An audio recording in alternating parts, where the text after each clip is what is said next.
The art of programming is the art of organizing complexity. Selamat datang di Kacamata Dosen.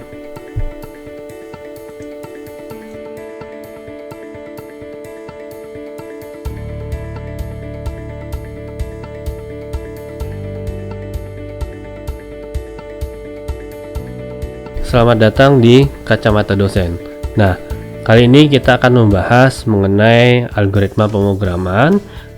Tapi dalam mempelajari algoritma pemrograman ini, nantinya kita akan menggunakan suatu software atau aplikasi yang disebut dengan processing. Nah, aplikasi processing inilah nanti yang akan mendukung kita dalam mengcoding dan mempelajari algoritma pemrograman. Oke.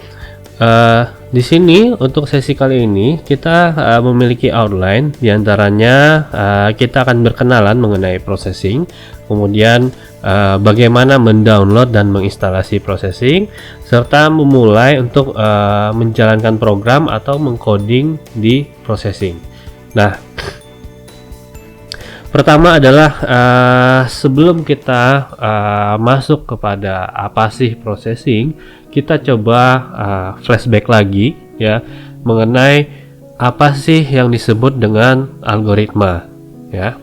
Nah, kalau dalam pengertian ya, algoritma itu adalah sekumpulan set instruction ya atau instruksi ya untuk menyelesaikan suatu masalah atau step by step ya. Nah, untuk lebih sederhananya bisa dikatakan algoritma itu sebagai proses ya, langkah-langkah step by step kita untuk mencapai tujuan atau melaksanakan sesuatu gitu. Contohnya misalkan algoritma ke kantor misalkan. Nah, algoritma ke kantor pertama misalkan kita dari rumah jalan keluar dan kunci pintu, yang kedua buka kunci sepeda, kemudian kenakan helm, yang ketiga mengendarai sepanjang 3 mil misalkan, yang keempat kunci sepeda dan letakkan ke helm, yang kelima masuk ke kantor ya. Itu algoritma pertama. Tetapi yang namanya algoritma itu bisa saja berbeda dengan bisa saja berbeda caranya, tetapi tujuannya itu sama ya. Sebagai contoh adalah misalkan ada algoritma lain untuk menuju ke kantor misalkan. Kalau tadi menggunakan sepeda, kalau ini menggunakan bis ya. Pertama, jalan keluar dan kunci pintu.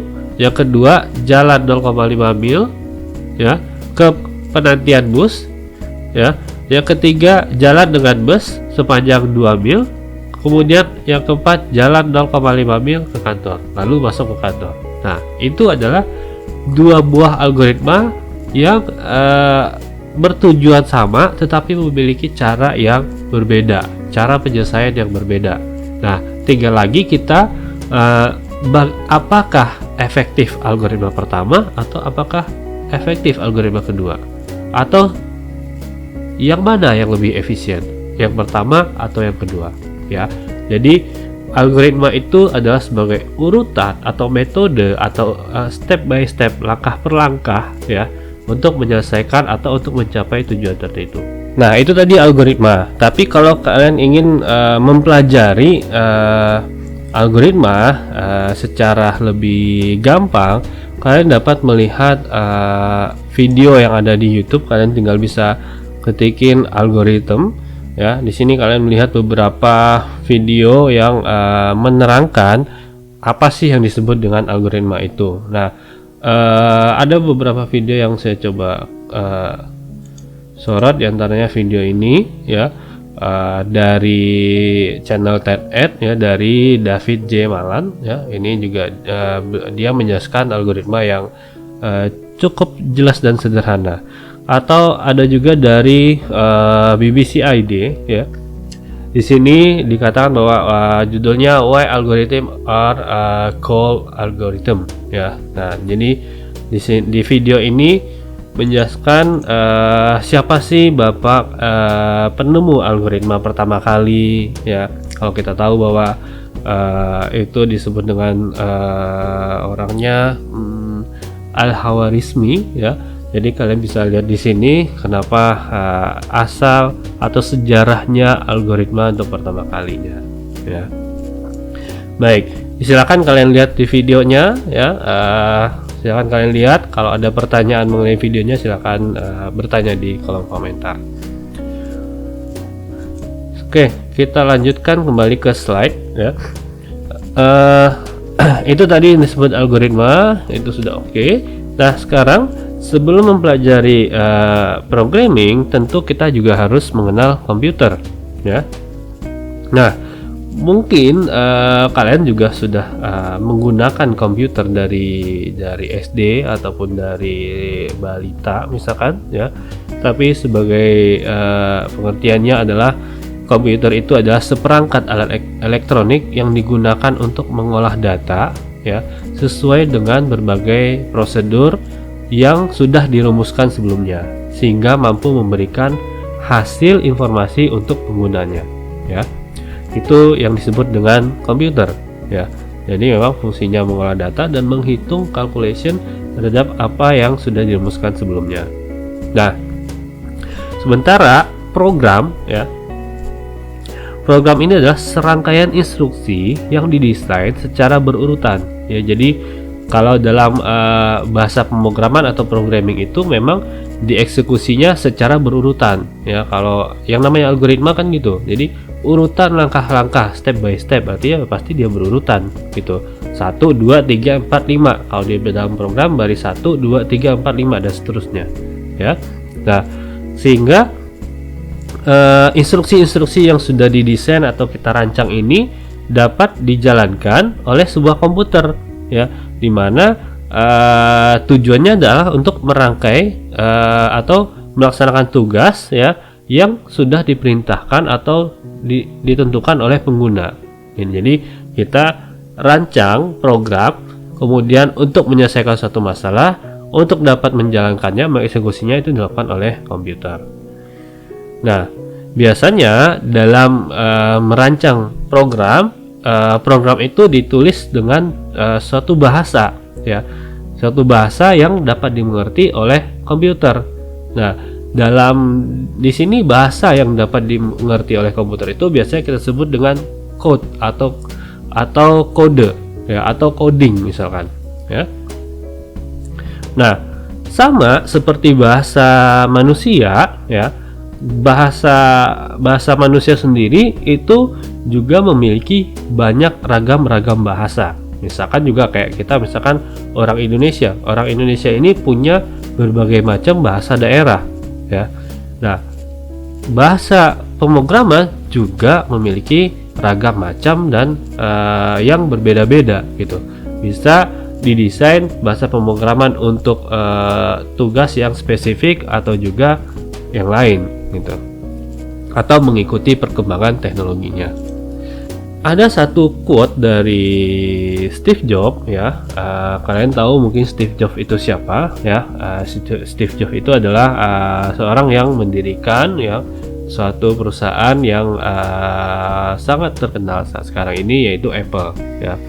Steve Jobs pernah berkata bahwa everyone should learn a program computer because it teach you how to think, ya. Jadi kata dia, semua orang seharusnya belajar bagaimana memprogram komputer gitu.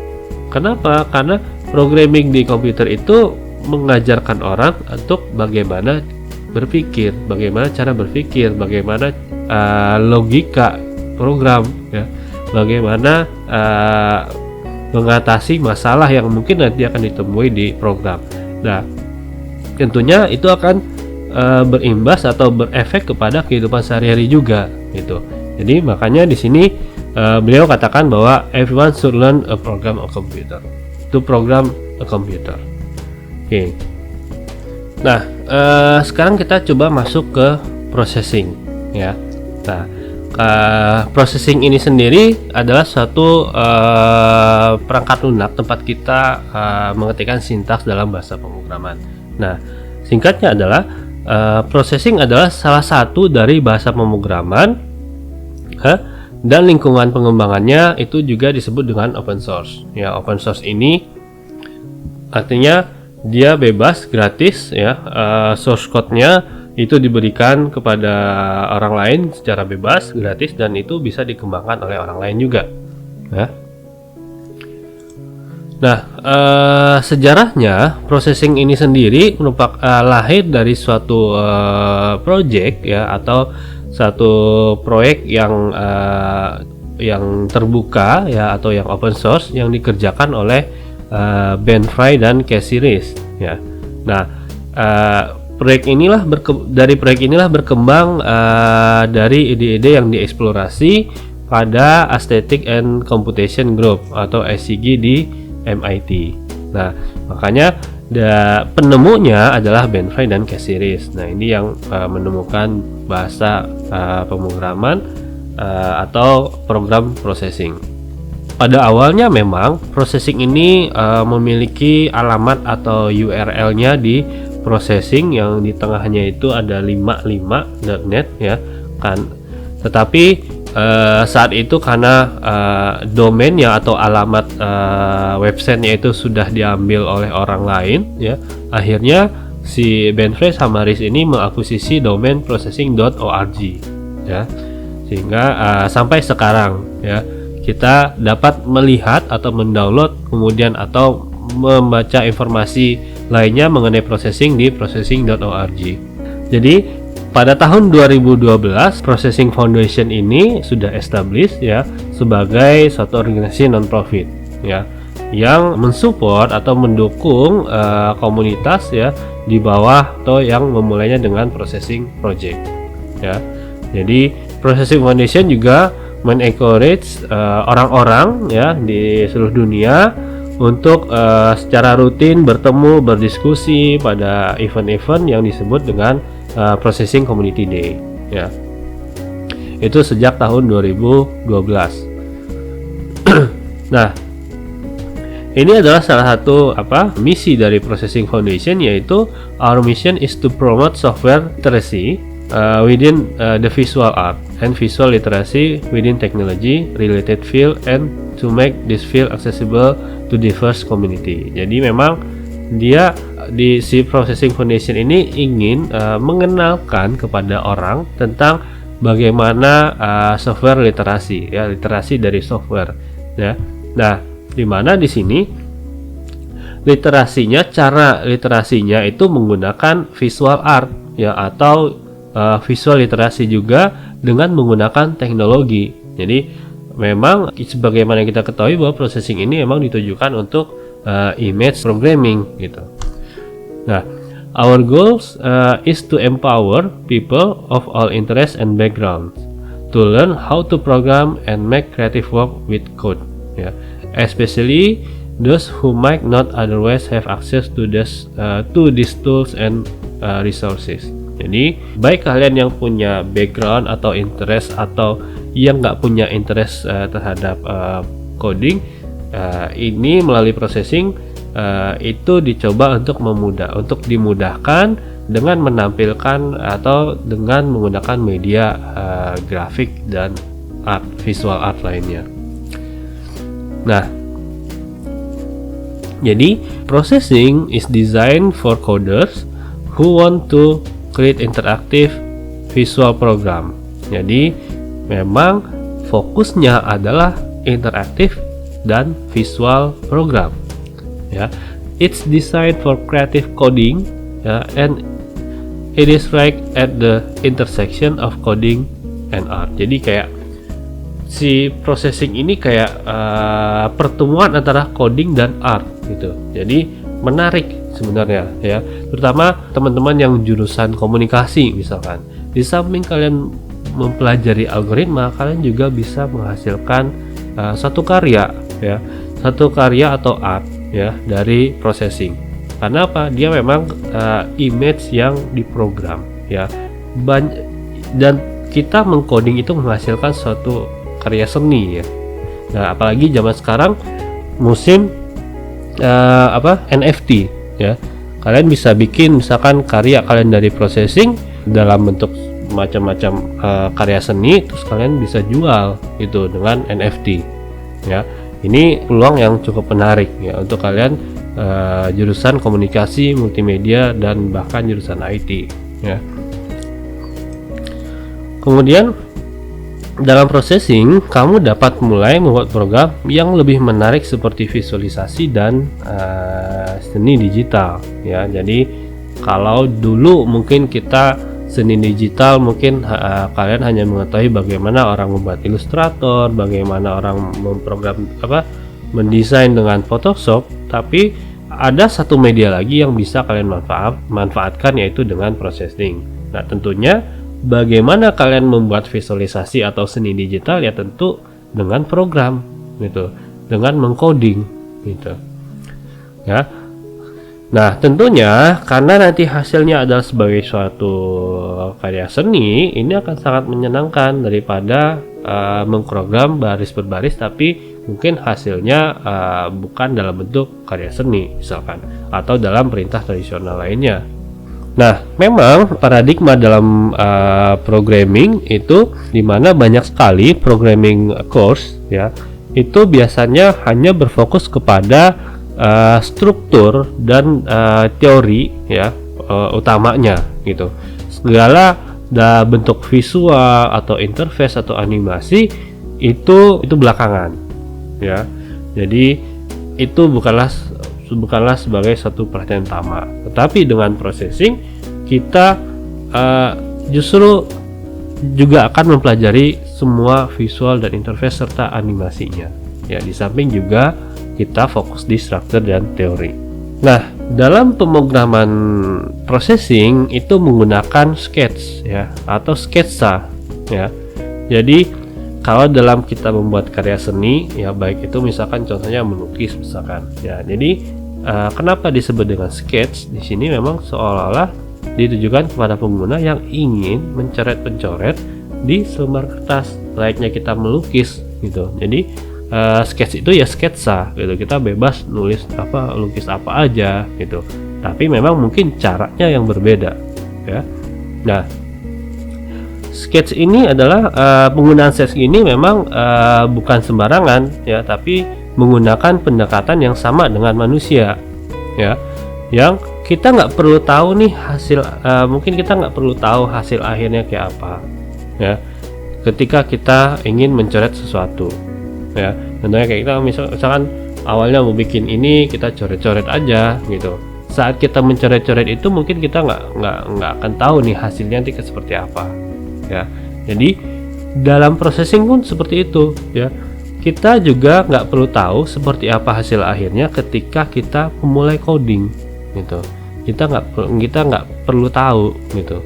Jadi semuanya nanti akan terjadi otomatis, kemudian menghasilkan karya yang berbeda tergantung kepada coding yang kita buat. Processing ini juga memiliki tingkat flexibility yang tinggi ya, dimana dalam processing ini untuk menjalankan processing itu terdiri dari berbagai macam tools yang saling bekerja sama untuk menciptakan beberapa variasi yang berbeda ya.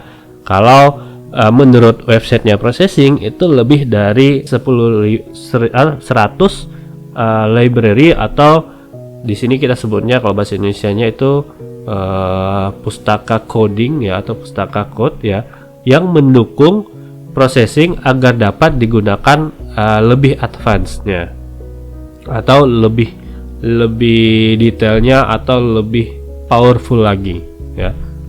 Termasuk diantaranya library untuk sound, computer vision, dan fabrikasi digital. Itu nanti untuk yang kalau kalian yang memang ingin lebih advance-nya di processing. Nah, ini beberapa library atau pustaka code-nya yang sudah tersedia di processing. Bisa untuk sound saat rendering, kemudian bisa juga untuk video ya. Kemudian data atau network, hardware, image, dan geometri. Processing family tree. Nah, sebenarnya sama seperti bahasa manusia atau misalkan bahasa Indonesia gitu. Bahasa Indonesia ini mungkin banyak beberapa kosakata yang mirip dengan bahasa Belanda ya, karena memang histori kita banyak lama dijajah oleh Belanda gitu misalkan. Nah, processing juga seperti itu, bahasa pemrograman juga seperti itu ya.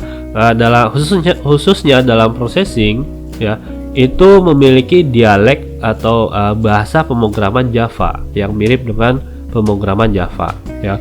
Tapi di sini pemrograman Java ya Java, bukan pemrograman bahasa Jawa gitu ya. Jadi kalau kita konteksnya programming Java ya Java, bukan Jawa gitu ya. Nah, sintaks yang digunakan hampir sama seperti yang ada di bahasa Java dan hampir sama juga kita gunakan di processing. Tapi tentu pada processing ini fitur yang diutamakan, penambahan fiturnya adalah untuk grafik dan interaksi. Ini adalah family tree-nya dari processing ya. Memang dimulai dengan bahasa C, C++, bahasa C dan C++. Ini adalah ibaratnya adalah mother of bahasa pemrograman atau mother of programming language ya. Jadi hampir setiap bahasa pemrograman diturunkan dari bahasa C dan C++ ya. Java, ini dari Java lahirlah processing, kemudian nanti ada processing JavaScript ya, processing JS, lalu JavaScript dan HTML. Seperti yang sudah saya kemukakan atau saya beritahu sebelumnya dalam video Things to Do Before Programming ya, sebelum kita belajar pemrograman baik dalam programan apapun itu ya, contohnya sekarang misalkan kita belajar bahasa processing ya atau pemrograman processing ya, itu you need to do more than just read the words ya. Jadi kalian perlu lakukan lebih daripada hanya membaca ya. Kalian perlu eksperimen, kalian perlu praktis, kalian perlu latihan ya. Karena apa? Karena kita nggak akan bisa belajar coding hanya dengan membaca gitu. Jadi use your hands ya. Jadi eksperimen jangan hanya untuk mengingat saja, jangan di memorize ya. Jadi you need to do it ya. Jadi untuk memulai belajar processingnya, pertama download processing, lalu kita buat sketsa pertama kita ya. Nah, untuk mendownload processing kalian dapat download di processing.org atau /download. Jadi kita coba lihat processing.org. Nah, ini adalah website resmi dari processing ya. Kalian lihat di sini ada beberapa menu, ada download, documentation, learn, teach about, and donate. Nah, di sini juga kalau kalian ingin belajar, di sini banyak sekali tutorial, example, bahkan buku yang mempelajari mengenai processing ya. Nah, di sini juga ada beberapa example ya. Contoh-contoh yang sudah dibuat oleh komunitas atau orang-orang yang tergabung dalam komunitas. Nah, untuk mendownload kalian bisa langsung klik download di sini. Nanti pada halaman ini kalian bisa lihat ada misalkan dalam satu box ini ya, ada processing. Di sini ada ini menerangkan versi dari processing yang sudah dirilis ya, atau yang terbaru dirilis. Nah, di sini ada 4.0 beta 7 atau beta 7. Nah, kalau kalian bertanya kenapa sih dikatakan beta ataupun kenapa ada statusnya lagi, misalkan ada juga mungkin kalian menemukan ada alpha version. Jadi memang beta ini adalah versi yang sudah dirilis ke publik, tetapi memang saat versi beta ini masih banyak mungkin atau masih ada beberapa kekurangan atau masih ada beberapa yang error. Nah, itu ditemukan oleh komunitas atau orang yang menggunakan processing. Nah, kalau misalkan ada error ataupun ada bug yang di dalam processingnya, itu akan langsung cepat ditanggulangi atau cepat diselesaikan atau di solve ya. Nah, makanya nanti ada misalkan 4.0 beta 7, beta 8 atau beta sampai terserah kapan dia akan batasannya, terserah nanti bagaimana processing mengakomodirnya. Nah, di sini kalian bisa lihat ada stable release gitu, 4.0 beta 7, kemudian yang enggak ada versi alpha betanya ada di 3 ini, versi 3.5, 4 atau 2.3.1. Nah, semua yang sudah dirilis ini relatif semuanya sudah stabil. Nah, selanjutnya kalian bisa pilih download ya, sesuaikan dengan sistem operasi yang kalian punya ya. Misalkan di sini ada kalian punya sistem operasi sistemnya itu Linux misalkan dengan arsitektur 64 bit atau Windows dengan arsitektur 64 bit atau Linux ARM atau kalian yang menggunakan Mac OS. Jadi tinggal pilih mau yang mana atau sesuaikan dengan sistem operasi yang kalian punya. Nah, rata-rata memang untuk komputer terbaru sekarang banyak yang sudah menggunakan arsitektur 64 bit. Tapi bagaimana cara mengeceknya? Ya, untuk memastikan ya, kalian bisa klik di Windows Explorer yang kalian punya. Itu misalkan di PC kalian klik properties ya. Nah, nanti di sini akan tampil arsitektur atau sistem tipenya. Di sini ada disebutkan bahwa 64 bit operating system ya. Jadi kalian bisa ini adalah sebagai satu tanda bahwa kalian menggunakan operating system 64 bit ya. Oke. Nah, kalau misalkan disebutkan nanti di laptop kalian atau di komputer kalian masih menggunakan Windows 32 bit, berarti kalian memang harus mendownload yang versi 3.5 ya. Karena versi terbaru yang 4.0 hanya mendukung arsitektur yang 64 bit untuk versi Windows ya. Silahkan di download ya dahulu. Kemudian untuk selanjutnya adalah online version ya. Kalau kalian ingin mencoba processing ya, kalau tadi di processing.org kalian download processingnya, kalian install di laptop kalian masing-masing. Nah, di sini ada juga online version. Jadi kalian bisa mengcoding ya dengan cara misalkan Google Docs sama Microsoft Word. Microsoft Word misalnya kita perlu install dulu di komputer kita. Kalau Google Doc misalkan kita bisa langsung di Google dengan cloud computing misalkan. Nah, di processing juga sama, ada versi online atau versi cloudnya. Nah, itu bisa kita akses di openprocessing.org. Nah, silakan buka saja openprocessing.org. Sebentar, kita coba.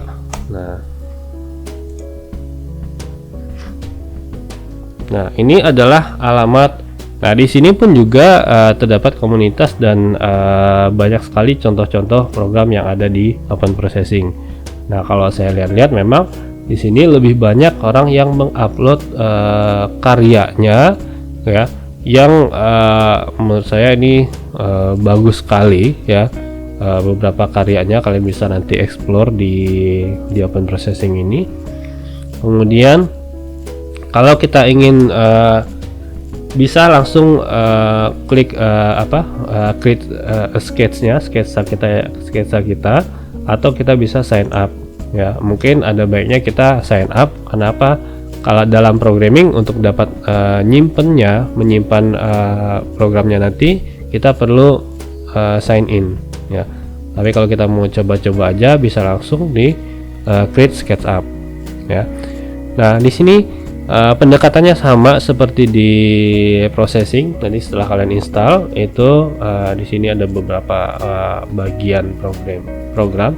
Kemudian di sini juga ada beberapa mode, ada P5JS, PJS atau HTML dan CSS. Nah, kita menggunakan mode P5JS ya. Nah, ini tempat sketsa kita tadi, sketsanya. Jadi tadi yang istilah misalkan kita nggak perlu tahu nih apa yang kita coret-coret tadi gitu. Nah, sama di sini di dalam ini ada sketsa kita nggak perlu tahu hasil akhirnya kayak apa gitu. Ini kita coding aja seperti ini gitu. Nah, untuk melihat hasil akhirnya kita tinggal running programnya, kita jalanin dengan tombol yang ada di sini nih, yang di tengah seperti tombol play ya. Nah, ini adalah jendela runningnya. Nah, hasilnya begini ya. Memang dalam program ini programnya untuk kursor membentuk lingkaran seperti ini. Kalau kita ingin balik lagi ke halaman coding, kita klik yang ini. Nah, ini akan kembali lagi. Nah, kalau kita save tentunya kita harus sign in dulu ya. Nah, itu tadi untuk processing dan yang versi instalasi ataupun yang versi online. Nah, sejauh ini apakah ada pertanyaan? Nah, kalau misalkan ada pertanyaan, silakan kalian tulis di kolom komentar pertanyaan kalian ya mengenai processing ataupun mengenai materi yang sudah saya coba sampaikan tadi. Silakan ditulis di kolom komentar. Nah, di samping pertanyaan kalian, saya juga ingin bertanya juga kepada kalian, bukan bertanya sih, ingin mengetahui pendapat kalian ya. Silakan juga kalian tulis juga di komentar pendapatmu ya. Menurut kalian ya, apa sih potensi dari programming processing ini ke depannya ya? Melihat tentu juga dengan melihat perkembangan teknologi yang ada sekarang. Contohnya misalkan tadi yang saya katakan, misalkan di processing kita bisa menghasilkan suatu karya seni yang mungkin layak untuk kita jual nanti misalkan. Nah itu, jadi kalian silakan tulis pendapatmu tentang potensi dari processing programming ini ya untuk menghasilkan karya seni tentunya ya. Silakan tulis di komentar.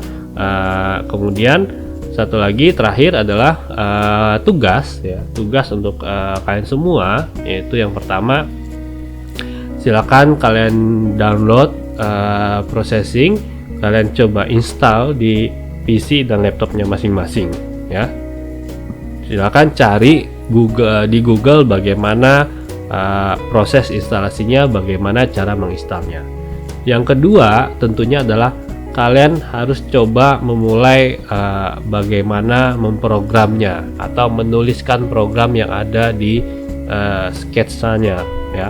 Jadi setelah diinstal, kalian coba aja program sederhana misalkan Hello World ya.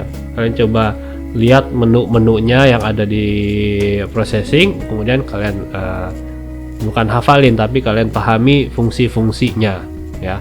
Itu tadi tugas yang kalian harus lakukan.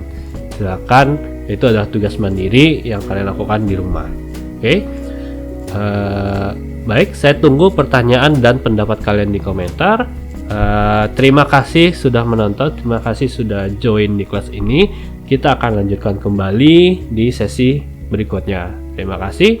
Salam kacamata dosen. Selamat. Bye bye. Sampai ketemu lagi.